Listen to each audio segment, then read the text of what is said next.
Bienvenidos al análisis del sector de educación que ha generado el movimiento de transformación Latinoamérica de Hagai. En este sector de educación nosotros vamos a abordar los temas que son de interés y que en las primeras discusiones salieron a la luz como temas que deberíamos tener en cuenta dentro de nuestro quehacer y con propuestas comenzar a desarrollar estrategias que permitan que nosotros podamos extender el reino a través del sector de la educación. El sector de la educación puede cubrir diferentes aspectos. Nosotros tenemos tres áreas específicas en educación, que son el área operativa, es decir, los maestros que estamos al frente de los alumnos desarrollando las estrategias de enseñanza-aprendizaje. Tenemos un área administrativa que se encarga de organizar y estructurar todos los procesos que se llevan a cabo dentro de nuestras instituciones, y tenemos el área de administración pública, que son los ministerios de educación. Yo me voy a referir mucho dentro de esta presentación al Ministerio de Educación de Colombia, que es el que yo tengo a la mano y conozco relativamente mejor. Entonces comencemos. Lo primero que tenemos que ver es que cuando se habla de educación, la primera cosa que menciona el Ministerio de Educación Nacional es que desarrollamos competencias educativas de acuerdo con una política establecida por el Ministerio de Educación Nacional. Esas competencias educativas se organizan también en escalas o en edades. Esto lo llamamos el ciclo propedéutico y ocupa desde la primera infancia, cuando estamos atendiendo niños desde 0 hasta 5 años, continúa con la básica primaria que va de los cursos primero a quinto, estoy hablando de Colombia, puede que esto varíe país por país, y está establecido entre más o menos los 6 a 10 años. Luego viene la secundaria o lo que llamamos bachillerato, que cubre entre los 11 y los 14 años aproximadamente. Eso va de sexto a noveno grado, y al final del bachillerato nosotros veremos una media vocacional que se cubre en los grados décimo y 11, y son chicos alrededor de los 15 o 16 años. Una vez allí, entonces ya ellos toman decisiones de cómo orientarse profesionalmente, y tenemos otra área que es la técnica profesional, que bien podría ser o una carrera técnica de 1 o 2 años o la primera etapa de la universidad. Ocuparía gente alrededor de los 17 o 18 años.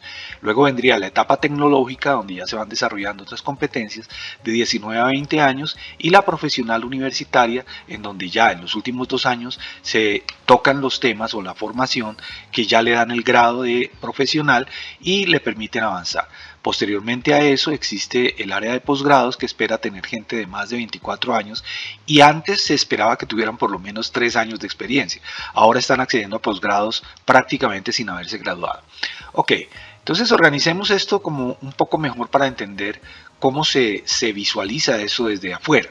Desde afuera nos ven como maestros de preescolar, maestros de primaria, de secundaria, de media, de técnica profesional, tecnológica, maestros de universidad o profesional universitaria y maestros de posgrados.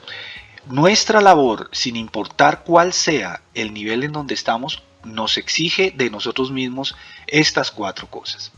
Lo primero es que nosotros debemos responder preguntas e interrogantes de vida.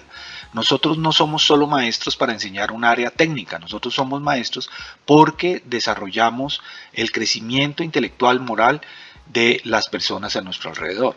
Por ello nosotros nos formamos y establecemos nuestro crecimiento alrededor de mecanismos y metodologías.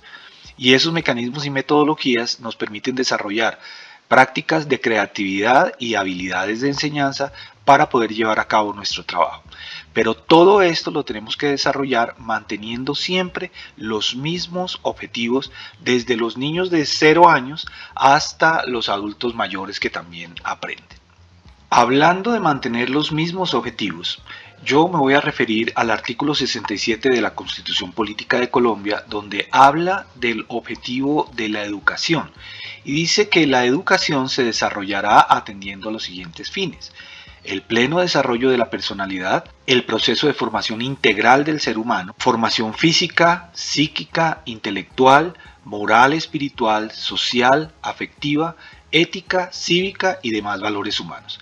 Aquí este es el gran sueño de los objetivos de la educación, pero yo quiero llamar la atención sobre estos 2 puntos que menciona este plan, y es la parte moral, espiritual y la parte ética, cívica y de demás valores humanos. Entonces, Cuando yo le doy un peso a lo que veo en los currículos de los diferentes estamentos educativos desde cero hasta posgrados, me voy dando cuenta de que realmente si yo le diera un peso y un tamaño de letra según lo que pesa dentro de los currículos, veríamos que nuestra educación esencialmente es intelectual y toca algunos aspectos del desarrollo de la personalidad, pero la parte moral, espiritual, ética, cívica y de demás valores realmente es mínima. Y yo hice una investigación para mi maestría en liderazgo formativo en donde se establecía cómo se enseñaba la ética en las facultades de economía y administración. Y la verdad es sorprendente ver que no se enseña, sencillamente no se enseña. La posición es que la moral, la ética, la cívica son valores o son temas transversales a todas las otras temáticas.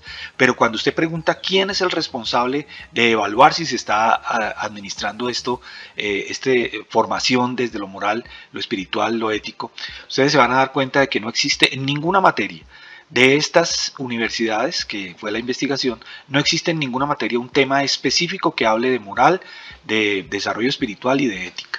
Entonces realmente nuestro sistema educativo no está muy interesado en trabajar en la moral, en la ética y menos todavía en el área espiritual. Por ello, yo me puse a investigar y encontré que existe un documento guía dentro del Ministerio de Educación Nacional colombiano que habla de lo que debe cumplir un docente de básica media en educación ética y valores. Ahí hay un documento, ahí hay una buena intención. Vamos a ver qué dice y después vamos a hablar de si se cumple o no. Entonces dice esto que los autores reconocen que para que un docente pueda promover y facilitar el aprendizaje de sus estudiantes, debe tener dos cualidades. La primera cualidad es que debe demostrar el dominio y la maestría en su área o disciplina de trabajo. Es decir, si yo voy a enseñar matemáticas, debo tener maestría y de verdad un buen nivel en el área de las matemáticas. Pero dice que no solamente es eso, dice, entre más fuerte sea el dominio que un docente tiene de su disciplina específica, será mayor su capacidad de enseñarla. Pero atención, es mayor su capacidad de enseñarla desde el dominio de la disciplina. Ahora lo complementa con esto, dice, sin embargo, además del dominio temático, el docente debe requerir de la capacidad para llevar esos conocimientos a situaciones reales de enseñanza-aprendizaje. Es decir, debe saber matemáticas y debe saber enseñar matemáticas. Es decir, tiene que tener dos habilidades conjugadas para poder ser un excelente docente. Si nosotros tomamos esto, ¿no es cierto? Y tomamos lo que dice, entre más fuerte sea el dominio que un docente tiene de su disciplina específica, mayor será su capacidad de enseñanza, vendría a preguntarse uno, entonces, esta parte de las competencias, pues evidentemente muchos de nosotros somos muy buenos en lo que hacemos. Tenemos conocimientos que nos permiten trabajar en las leyes, en la ciencia, en la medicina, en la ingeniería, en todo. Pero la pregunta vuelve otra vez, ¿y entonces quién puede enseñar o a quién le corresponde enseñar desde la moral, la ética y los principios y valores? Entonces allí comenzamos nosotros a ver cómo estas competencias, fíjense que implican que el docente de ética debería tener una gran maestría en este tema y adicionalmente a eso tener una gran maestría en cómo educar en ética y en valores. Casi ninguno de las personas que hemos sido formados dentro de lo que tiene que ver con el ramo educativo hemos recibido esto. De hecho, si no se enseña al maestro a trabajar en ética y valores, pues evidentemente tampoco el maestro estará en capacidad de hacerlo y menos de hacerlo bien. Entonces vamos a hablar un poquito de esta definición de ética y moral para poder como armar un marco sobre el cual nosotros podemos desarrollar la problemática. Entonces, la ética y la moral, reuniendo autores y corrientes filosóficas, establece lo siguiente. La ética, todas son marcos de creencias, pero vamos a mirarlo desde este orden. La ética es un marco de creencias, es esta línea blanca que usted ve allí, que en el momento que usted va a tomar una decisión, le dice si lo que va a hacer está dentro del campo de lo correcto o de lo incorrecto. Fíjense que yo aquí, primero estoy previniendo mucho del uso bíblico y segundo no estoy hablando de que está bien o está mal, o que es parte del bien o parte del mal. Estoy hablando desde el punto de vista secular en lo que es correcto o incorrecto y esto tiene muchos debates interiores. Entonces, ¿qué pasa? Que esa ética marca un borde, una frontera y esa frontera llamada ética es absoluta. La ética no puede tener interpretaciones varias, la ética es una sola y la ética es objetiva. ¿Qué quiere decir que es objetiva desde el punto de vista filosófico? Que así me guste o no me guste lo que la ética dice, yo tengo la obligación de cumplirlo. Es decir, me cobija, esté o no esté yo de acuerdo. Ahora, dentro de la ética surge el campo moral.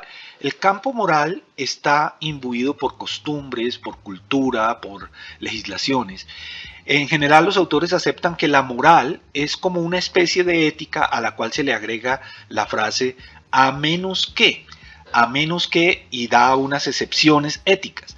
Tanto que, como ustedes ven aquí, el gráfico de la moral tiene algunas partes de cosas que moralmente podemos concebirlas como correctas, pero éticamente son incorrectas. Es decir, la moral tiene aspectos que no son éticos. Y la moral y la ética, cuando se escriben, cuando se transforman en una orden y en una legislación, generan una ley. La ley sencillamente es la sistematización de la ética o la moral que la pone en unos enunciados, que determina unos artículos, unas cláusulas, unos parágrafos sobre los cuales podemos volver para definir lo que está pasando en nuestro entorno. En Isaías nos plantea esta parte de la ley y la moral desde una visión que es muy clara, y es que muchas veces desde la moral o desde la ley, a lo bueno terminamos diciéndole malo y a lo malo terminamos diciéndole bueno, y esto va a traer unas consecuencias muy importantes y las estamos viendo a nivel de nuestra sociedad. Bien, entonces vamos a tomar un ejemplo. Desde la visión ética hay un absoluto. La vida del ser humano, por muchas razones, es lo más importante de toda la creación. Esto desde la Biblia para nosotros es completamente claro. Otras personas sencillamente se limitan a valorar al ser humano como el regidor evolutivo de esta realidad que vivimos. Pero lo cierto es que la ética dice que no se debe quitar la vida a otro ser humano. Punto. Usted lo puede conectar con el no matarás de la Biblia.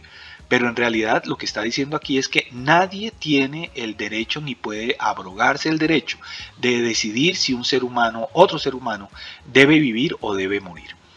Pero vamos a ver cómo se comporta esto desde la moral. Decíamos que la moral es esa ética a menos que. Entonces, no quitar la vida a otro ser humano y le agregamos a menos que, y mire lo que nos dice la moral actual, a menos que lo conviertas en un derecho. Y convertirlo en un derecho es tan sencillo como promulgar una ley. Entonces, veamos lo que pasa. No quitar la vida de otro ser humano a menos que sea en defensa personal. O a menos que lo hagas vistiendo un uniforme de las Fuerzas Armadas o la policía de tu país. O a menos que ese ser humano sea el fruto de una violación. Entonces, fíjense que saca en un sector, la moral saca en un sector, este acto lo saca de la ética y lo admite y lo permite y lo legisla. Por eso nosotros vemos, por ejemplo, en la ley colombiana, que bajo la sentencia C-355 de la Corte Suprema de Justicia de 2006, el aborto es legal en 3 casos. Y esto lo que hizo fue abrirle a prácticamente cualquier cosa que se quiera hacer. Pero el aborto es legal. Para muchas personas, aunque es legal, no es moralmente aceptable.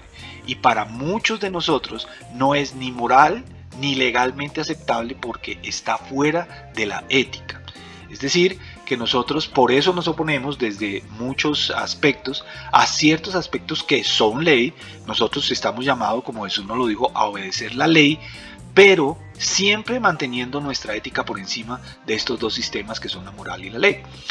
Bien, esa sentencia realmente no es que tenga un pedacito moral por fuera de la ética, tiene un componente inmensamente amoral y por supuesto por fuera de la ética. Entonces la pregunta es, y eso es lo que nosotros vamos a tener que enseñar. Entonces yo debería enseñar que desde lo ético no se debe quitar la vida a otra persona, que la moral, la ley dice que a menos que, y entraríamos en un debate para que las personas puedan entender qué es lo que están decidiendo cuando dicen sí al aborto, y que la ley no justifica y no moraliza y no menos hace ética una práctica, porque la ley es un derivado de ética y moral, o sea, la ley no contempla esto. Muy bien. Listo, entonces volviendo otra vez a las competencias educativas y a la pregunta de dónde quedaron las competencias de moral, ética y principios y valores, vamos a hablar un poco de lo que se necesita para educar en consecuencia, ¿no es cierto? Lo primero es que nosotros como educadores deberíamos tener muy claro estos conceptos de ética, moral y ley. Y no solamente los conceptos, deberíamos conocer las normas éticas universales, las normas morales universales y las leyes de nuestro país o de nuestro sistema. Aunque ya hoy día hay leyes que son de sistemas de países. Por ejemplo, la Corte Internacional de Derechos Humanos habla sobre temas de moral y de ética. Bien, entonces vemos que la ética es un regidor total, ¿no es cierto? Vemos que la moral está obedeciendo a sistemas éticos y vemos que la legislación solamente interpreta y sistematiza tanto la ética como la moral. Por tanto, nosotros deberíamos apuntar a la ética y no a cualquiera de los otros dos.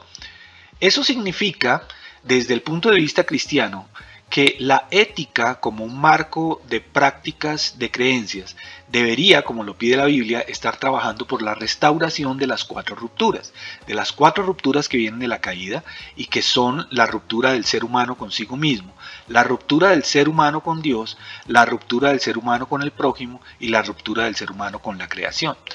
Nada de esto requiere que yo enseñe la Biblia en mi clase. Yo puedo enseñar principios éticos cristianos sin apelar ni una sola vez a la Biblia porque la Biblia habla sola. Primero, a través de mi práctica personal o de mi vida personal, y segundo, porque si la ética es objetiva, entonces mis alumnos están sometidos a ella, sea que les guste o no. Mis directivos están sometidos a ella, sea que les guste o no. Y yo puedo hablar de cómo reconciliarse consigo mismo y establecer una vida que no enseñe la falsedad de que el éxito es tener cosas y acumular riquezas. Yo puedo enseñar que usted necesita tener una relación con un ser superior y establecer una relación de trascendencia que es inherente al ser humano. Yo puedo ir a establecer con ellos la relación con sus prójimos, con sus semejantes, de una manera armónica y de acuerdo a principios éticos, y el manejo de la creación, todo lo que tiene que ver con la ecología, todo lo que tiene que ver con la conservación, todo esto lo puedo enseñar y lo puedo hacer con principios bíblicos. No estoy diciendo que escondidos, estoy diciendo que si yo los vivo desde el principio bíblico, seguramente las personas cuando escuchen y vean lo que usted está enseñando, muchos van a concluir que esto está desde la Biblia si es que tienen acceso al cristianismo, y si no, muchos van a preguntar de dónde viene esto. Muy bien, entonces lo que se necesita es que desde la ética la gente pueda escuchar la verdad para que sean verdaderamente libres. Y esa verdad no es una interpretación, esa verdad no es relativa. Desde la ética la verdad también es absoluta y está llena de verdades absolutas. Entonces, ¿dónde creemos nosotros como creyentes cristianos que está la ética? Está enmarcada en la ley y los profetas. Y Jesús tomó la ley y los profetas y la resumió maravillosamente en 3 elementos para cumplir la ley y los profetas. La primera, amar a Dios. La segunda, amar al prójimo. Y la tercera, amarse a sí mismo y reconocerse como el top de la creación que Dios ha hecho para que nosotros juzguemos la tierra y la dominemos. 3 cosas, nada más: amar a Dios, amar al prójimo y amarse a sí mismo.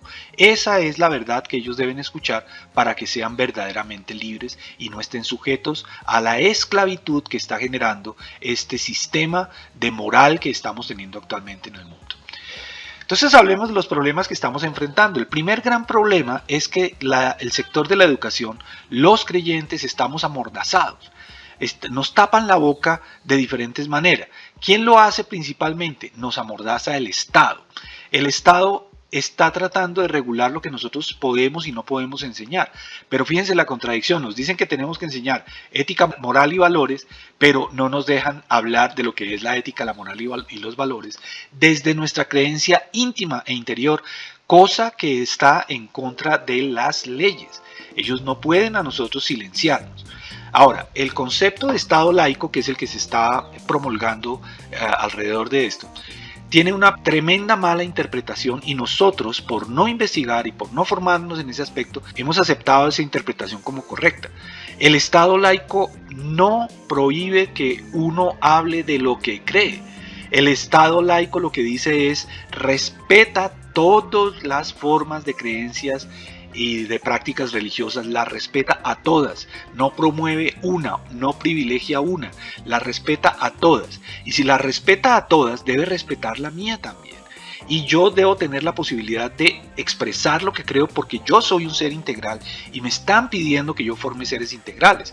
Entonces, quiero un maestro que sea castrado perdón la palabra tan fuerte, pero que sea castrado desde la parte de creencias religiosas y que sea ascético desde la parte moral. Eso no puede suceder, eso no es un ser humano integral. Entonces, si el Estado quiere que haya equidad en lo que se enseña alrededor de creencias religiosas, por poner un ejemplo, pues es el Estado el que tiene que promover eso. Y si yo soy creyente cristiano y hablo del cristianismo, pues nombre un maestro que sea musulmán y otro que sea ateo y otro que sea, y que todos tengamos la posibilidad de expresar lo que creemos para que nuestras audiencias puedan llegar a decisiones autónomas. Ese es un Estado laico, no un Estado que amordazan a unos y privilegian la expresión de otros. Entonces, ¿qué proponemos frente a esa mordaza del Estado? Lo primero es que nos preparemos frente al argumento secular, esto que acabo de decir, que tengamos perfecta concepción de dónde viene, cómo se maneja y con qué tipo de leyes debemos manejar nuestra libertad de expresión y de profesión religiosa y ética.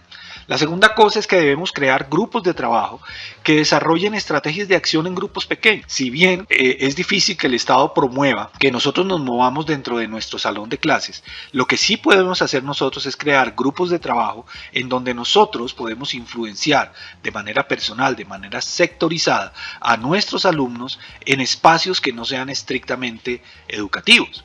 Eso significa que tenemos que aprender a convivir con ellos, con sus padres de familia, trabajar por fuera de lo que nos toca solamente en el ámbito educativo. Y lo tercero es trabajar los medios de comunicación que son los que más promueven el amordazamiento para nosotros los cristianos. Los cristianos somos inteligentes, los cristianos somos formados, los cristianos tenemos un intelecto muy fuerte. Y nos hemos dejado tratar como si fuéramos ignorantes, fanáticos y todo lo demás. Tenemos que comenzar a trabajar los medios de comunicación para hablar sobre la ética de este país, porque todos los medios se preguntan qué nos está pasando. Muy simple, perdimos el rumbo, no tenemos formación ética. Un segundo problema es nuestra persecución laboral. Nosotros somos amenazados con perder nuestros cargos si nosotros llegamos a promover nuestras creencias dentro de las aulas.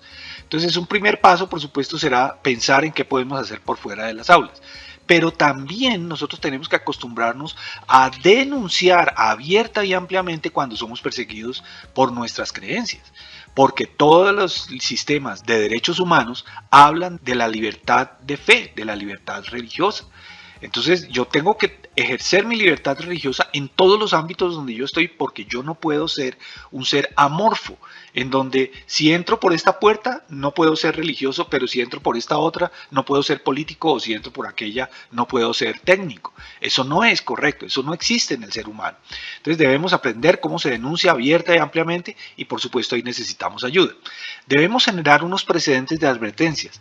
Ya existen precedentes en donde maestros han ganado pleitos porque han logrado demostrar que ellos en su práctica tienen que presentar valores y principios, y por supuesto que deben presentar los principios y valores que les corresponden a su creencia íntima y que no pueden ser cercenados por una legislación interior de un determinado colegio. ¿Qué querría decir eso? Por ejemplo, que en un colegio cristiano deberíamos tener personas ateas que enseñen.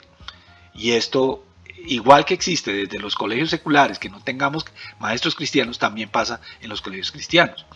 Ahora, deberíamos crear equipos de defensa gremial, gente que esté dedicada a defender a los maestros que son perseguidos laboralmente, que conozcan las leyes, que desarrollen casos y que sienten precedentes dentro de los procesos, a quienes podamos recurrir en el caso de que sintamos que nos están atacando nuestro derecho de creencia. Otro problema grave que tenemos, y este realmente es grave, es que los cristianos nos hemos convertido en el hazmerreír de los seculares. ¿Pero por qué? Porque es que los seculares están mejor preparados que nosotros para argumentar. Los cristianos estamos mal preparados, no tenemos argumentos de debate, no estamos formados en el área de debate. Recuerden que un debate no se hace para ganar como una batalla, un debate se hace para establecer un espacio donde yo puedo expresar lo que creo, y voy a estar concomitante con otros que van a expresar lo que creen que puede ser contrario a lo mío, pero ahí lo que buscamos es ilustrar a la audiencia, no ganarle al que está debatiendo con nosotros. Entonces tenemos que desarrollar grupos de formación en debate. Lo segundo es, tenemos que desarrollar nuestra capacidad de manejo de argumentos científicos. Hay miles de argumentos científicos que soportan la existencia de Dios, pero nosotros nos quedamos muy cortos cuando entramos a debatir o siquiera a conversar con una persona que no cree en todo esto. Eso significa también que deberíamos desarrollar grupos de estudios de temas científicos. Le tenemos miedo a eso porque hay temas científicos que cuestionan duramente lo que dice la palabra. Y yo les digo, por ejemplo, que nosotros deberíamos estar metidos en un grupo de estudios, por ejemplo, hay varios temas más, pero por ejemplo, sobre el feminismo, ¿sí? En donde nosotros podamos trabajar y ver que la fuente de la innegable violencia contra las mujeres no está en un sistema patriarcal machista, está en un sistema que le está enseñando a los jóvenes que si ellos tienen un impulso sexual está bien que lo gratifiquen. Y después de que ellos son enseñados a esto, de que ellos tienen el derecho de hacer su práctica sexual como quieran y cuando quieran, se les olvida que tienen que respetar el derecho de otras personas que no quieren esa práctica sexual. Por lo tanto, cuando un joven es enseñado a que no puede contenerse, si tiene ganas de tener sexo, hay que tenerlo. Pues el día que la persona que está con él no desee tener sexo con él, pues ese día la va a violentar y la va a violar. ¿Es esta persona parte de un sistema orgánico que dice viole a las mujeres? No, pero es el resultado de una educación en valores equivocados. ¿Ok? Bien, otro problema que tenemos nosotros es que a donde quiera que nos presentamos como cristianos, esto es, yo me río, pero es terriblemente trágico, aparecemos divididos. Nosotros como cristianos somos un montonón de facciones, un montonón de corrientes, un montonón de cosas y no nos vemos como un solo equipo.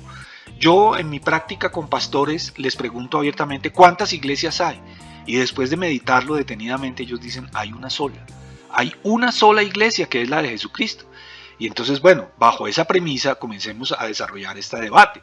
¿Qué hacemos nosotros divididos con los católicos, con los adventistas, con todas estas denominaciones y, debo decirlo con todo respeto, denominaciones y microdenominaciones que manejan cosas mínimas para diferenciarse de los demás?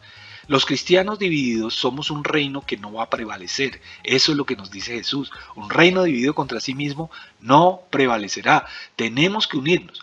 ¿Cómo podemos comenzar los maestros a trabajar sobre esto? Debemos establecer convergencia con otros sectores. Debemos unirnos con personas de diferentes creencias. Debemos reunirnos con personas de diferentes denominaciones para poder entenderlos, para poder que nos entiendan. Y tenemos que con ellos construir estrategias que hagan convergencia. No solamente en el sentido religioso. Tenemos que reunirnos con el sector de la comunicación, con el sector de las leyes, con el sector del deporte. Tenemos que converger con otros sectores porque sin querer queriendo nosotros somos la fuente de seres humanos con que esos sectores van a trabajar. Lo segundo es desarrollar capítulos de colegas, conocernos, reunirnos, debatir entre nosotros, entrenarnos entre nosotros. Y definitivamente eso sí creo que está sucediendo en este ámbito de Haggai con el desafío de transformación Latinoamérica. Ahora, la última cosa es, como cristianos deberíamos orar y ayunar en el sentido que oró y ayunó Jesús cuando le hacía entrega al Padre de las cuentas con respecto a los discípulos. Y le decía, Padre, que permite que sean uno, así como tú y yo somos uno. Pero usted ponga 3 cristianos a dar un concepto y obtiene 17 conceptos. Tenemos que como cristianos entender que hay doctrinas fundamentales y hay doctrinas generales en las cuales nunca nos vamos a poner de acuerdo, pero tenemos que trabajar juntos. Sobre las fundamentales sí, por supuesto, pero sobre las no fundamentales tendríamos que nosotros aprender a sobrepasar, sobrellevar esas diferencias a veces que están relacionadas con la práctica litúrgica y sobrepasar eso para poder trabajar unidos alrededor de lo que necesitamos. Ok, entonces sobre estas 4 amenazas que estamos viendo, sobre estas 4 situaciones que estamos viendo, la invitación es que nos unamos alrededor de Desafío Transformación Latinoamérica para que podamos como sector poder acercarnos y comenzar a trabajar en conjunto y comenzar a ver cómo ganamos en experiencia y en crecimiento a través de la relación con otras personas de nuestro propio sector. Muy bien, muchas gracias. Desafío Transformación Latinoamérica ha dado un paso fundamental. Espero que esta presentación pueda ser de verdad de utilidad y del agrado. Por supuesto que está abierta para lo que tengan que debatir, lo que quieran cambiar, lo que quieran agregar, lo que quieran quitar. De eso se trata este inicio. Y yo lo que quiero invitarlos es a que mantengamos nuestra visión en el reino mientras trabajamos en el sector de la educación. Mis queridos colegas y audiencia en general, muchísimas gracias. Les habló Ever Reyes desde Haggai, Colombia. Hasta pronto.